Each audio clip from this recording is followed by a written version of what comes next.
Penelope waited 20 years for a man the rest of the world had already buried in their minds. Not months, not a couple of years, 20. No letter, no confirmed sighting, no body, but no proof he was even alive either. Just a promise, made before he sailed off to a war everyone assumed would take a few weeks. We tend to think loyalty is a feeling, something that either burns hot enough to survive or quietly goes out. But look closely at what actually happened inside Penelope's house, and a completely different pattern shows up. Waiting, done right, isn't passive at all. It's an active, exhausting discipline, because the world never stops manufacturing brand new reasons to give up early. When Odysseus sailed for Troy, he left behind a wife, an infant son, and a kingdom that assumed he'd be home within a season, maybe 2. The war took 10 years. Then, he simply didn't come home. Word trickled back about other returning heroes, some triumphant, some drowned at sea, some murdered the moment they stepped off their own boat. About Odysseus, nothing. Not one confirmed word for years at a stretch. By any reasonable standard, Ithaca had every right to call him dead. And slowly, that's exactly what the kingdom did. Not officially, but socially. One by one, the men of the region arrived at the palace as so-called suitors, not to court a grieving widow gently, but to occupy her home, eat through her stores, and pressure her into choosing a new husband. Because a kingdom with no king in sight looked, to them, like an opportunity. Penelope couldn't simply refuse them outright. That would have meant open conflict she had no army to win. So she did something quieter and far more clever. She announced she would choose a husband once she finished weaving a burial shroud for her father-in-law, Laertes, a task any reasonable household would respect. The suitors agreed to wait. It seemed like a small, dignified delay. What they didn't know, every night by torchlight, Penelope unraveled what she had woven that same day. The shroud was never meant to finish. It was a clock she had built herself, and she was the only one holding the key to how fast it ticked.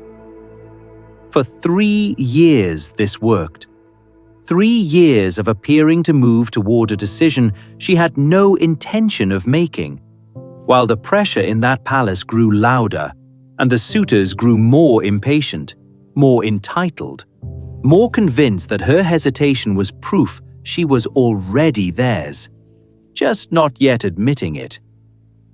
Then it broke. One of her own household staff, accounts differ on exactly who, told the suitors the truth. The shroud was never going to be finished. It was a trick.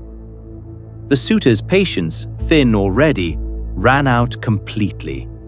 They confronted her directly. No more polite waiting. "Choose now," they told her, "or we choose for you." For the first time in 3 years, Penelope had no clever delay left to offer.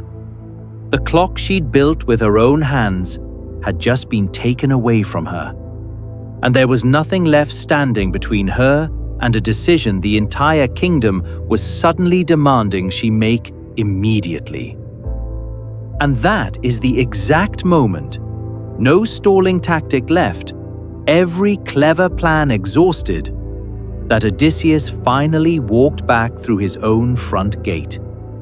Disguised as a beggar, unrecognized by nearly everyone in the room, except an old dog, and a wary wife who tested him with a secret only the 2 of them could possibly know, before she would believe any of it. So why does holding a line like this get harder exactly when it matters most? Not at the beginning, but right near the end. Here's what's actually happening. Isolation and manufactured urgency give you a small, private doubt. That doubt quietly weakens the part of you that trusts your own timeline over everyone else's. With that trust weakened, the deadline other people are handing you starts to feel like the real deadline.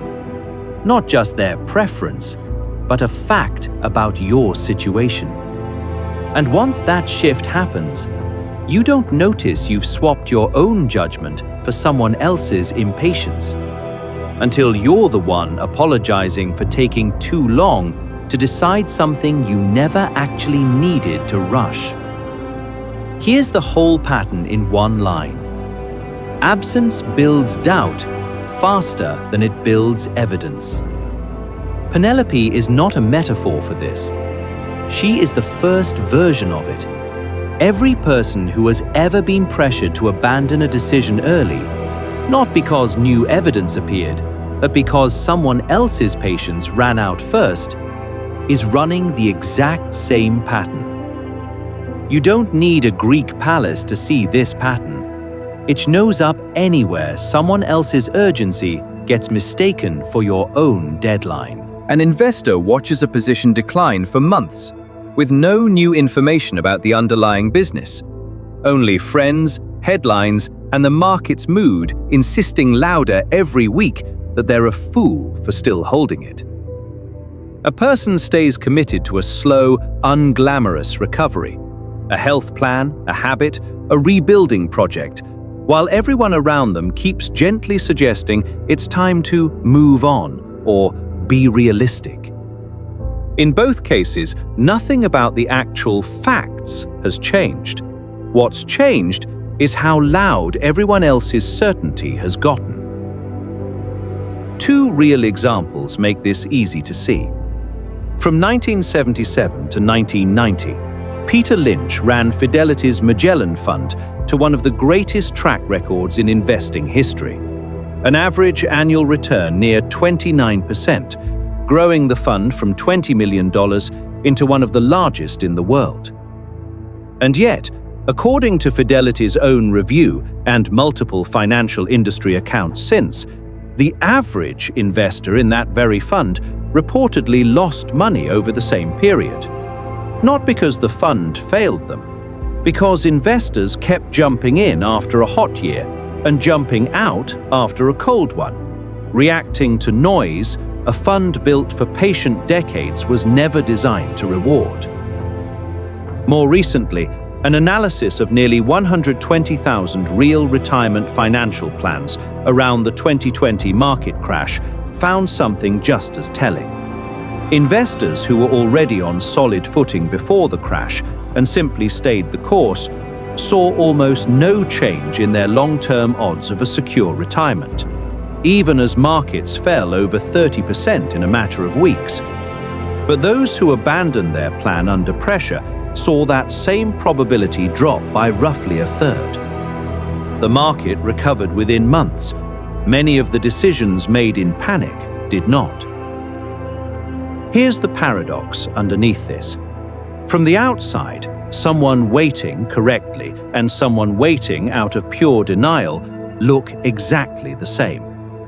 Patience and delusion perform identically, right up until the moment one of them is proven right. There is one thing that decides which one you're doing. Whether your waiting is bound to a plan you set before the pressure started, or whether it's just an open-ended refusal to decide anything at all. Penelope wasn't waiting blindly forever. She'd built her own finishable task on her own terms long before the suitors ever arrived. The waiting that survives has a shape someone chose in advance. The waiting that collapses usually doesn't. Penelope survived 20 years of a war she never fought with a sword. Not because she loved Odysseus more fiercely than any rival could claim to, but because she'd built her own criteria for when to stop waiting, long before anyone else tried to hand her theirs. This is Nemarch. We look at the patterns behind human behavior, the same mistakes repeating, whether the costume is a myth, a market, or a memory. Subscribe if this is the kind of thing you think about. There's another one next week.